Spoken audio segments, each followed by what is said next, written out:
ہم پہلے شہر میں رہتے تھے کیونکہ وہاں ابو کی ملازمت تھی۔ اچانک ابو کا انتقال ہو گیا اور ہمیں مجبوراً شہر چھوڑ کر گاؤں دادا جان کے پاس آنا پڑا۔ یہاں کا ماحول شہر کے ماحول سے بالکل مختلف تھا۔ بے شک ہمارے گاؤں میں لڑکیاں پردہ نہیں کرتی تھیں اور اسکول بھی جاتی تھیں، لیکن پابندیاں بہت تھیں۔ لڑکیاں کھلے عام کہیں بھی جا نہیں سکتی تھیں اور نہ ہی کسی سے آزادانہ بات کر سکتی تھیں۔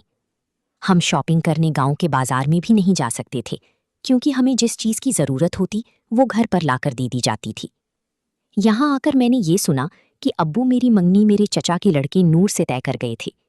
نور کو میں نے کبھی نہیں دیکھا تھا کیونکہ وہ بھی گاؤں میں نہیں رہتا تھا۔ میرے چچا شہر میں ریلوے میں ملازم تھے، لہٰذا نور بھی اسی شہر میں رہتا تھا۔ سنا تھا کہ وہ کبھی کبھی چھٹیوں میں گاؤں آ جاتا تھا۔ اس بار چھٹیاں ہوئیں تو وہ گاؤں آیا۔ ظاہر ہے کہ اس کے اور میرے دادا کا گھر ایک ہی تھا۔ میں نے پہلی مرتبہ نور کو دیکھا۔ وہ ایک خوبصورت، ہسمکھ اور شوخ سا لڑکا تھا۔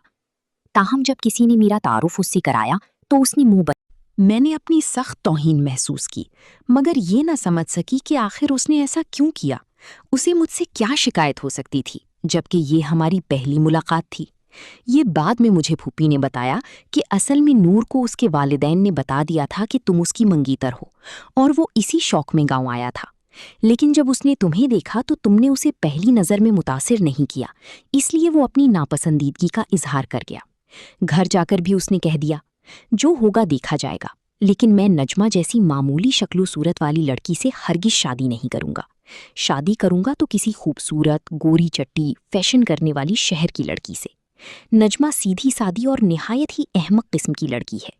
پھوپھی کے منہ سے یہ ریمارک سن کر میرا دل بہت برا ہوا۔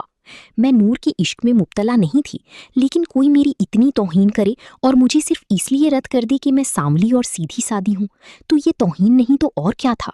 وہ خود کون سا گلفام یا پری جمال تھا، بس ذرا شہر میں رہنے کی وجہ سے میں نے دل میں سوچ لیا کہ اگر نور نے دوبارہ میری توہین کی تو میں اسے اس کا مزہ چکھا دوں گی۔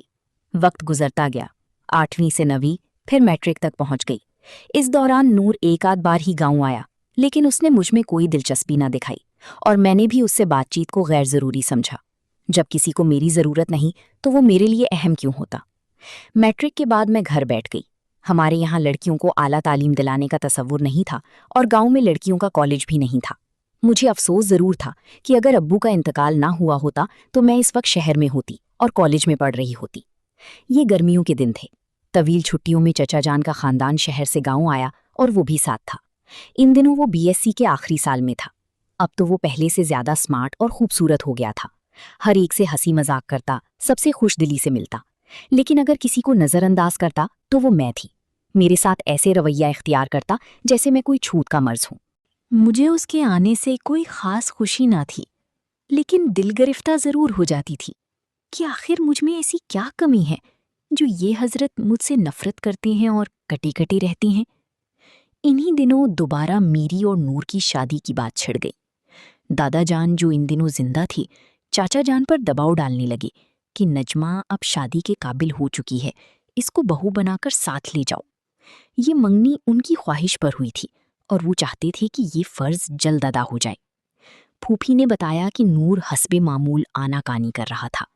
اس کا کہنا تھا کہ وہ شہر کی خوبصورت لڑکی سے شادی کرے گا، جس سے چچا اور پھوپھی پریشان تھے، لیکن دادا جان نے سختی سے حکم دیا کہ شادی اس بار گرمیوں میں ہو جانی چاہیے۔ یہ سن کر میرے غصے کا پارا چڑھ گیا۔ دل چاہتا تھا کہ نور کو خوب سناؤں اور خود شادی سے انکار کر دوں۔ بھلا وہ خود کو کیا سمجھتا تھا؟ وہ کون سا دنیا کا سب سے زیادہ بانکا، سجیلا یا حسین لڑکا تھا؟ لیکن دادا جان کی محبت اور ان کی بڑھاپے کے احترام کی وجہ سے میں ایسا کچھ کہنے کی ہمت نہ کر سکی۔